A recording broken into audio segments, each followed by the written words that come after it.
വിമാനാപകടത്തിൽ മരിച്ച രഞ്ജിതയെ അപമാനിച്ച Kasaragod Vellarikundu deputy tahsildar A Pavi കസ്റ്റഡിയിൽ. രഞ്ജിതയെ ജാതിപ്പേര് വിളിച്ചും അശ്ലീലം പറഞ്ഞും അപമാനിച്ചതിനാണ് വെള്ളരിക്കുണ്ട് പോലീസ് കസ്റ്റഡിയിലെടുത്തത്. വിവിധ സംഘടനകൾ നൽകിയ പരാതിയിലാണ് നടപടി.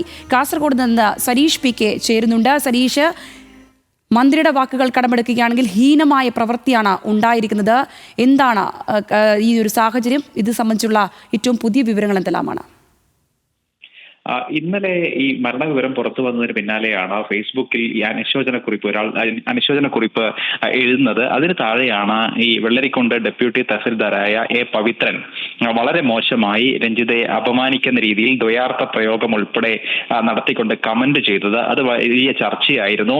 അതിന് തൊട്ടു പിന്നാലെ ഇയാൾ ഈ കമന്റ് ഡിലീറ്റ് ചെയ്തെങ്കിലും സാമൂഹ്യ മാധ്യമങ്ങളിൽ ഇയാൾക്കെതിരെ വലിയ രീതിയിലുള്ള പ്രചരണമുണ്ടായി.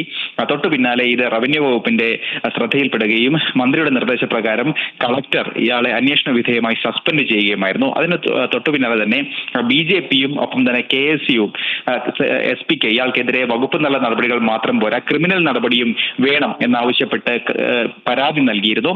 ആ പരാതിയുടെ അടിസ്ഥാനത്തിൽ ഈ SP നേരിട്ട് വെള്ളരിക്കുണ്ട് പോലീസിന് നിർദ്ദേശം നൽകുകയായിരുന്നു.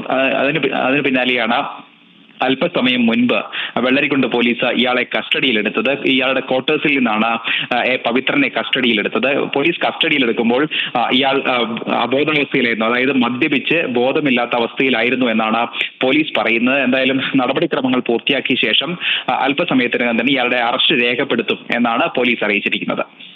ശരി സരീഷ്.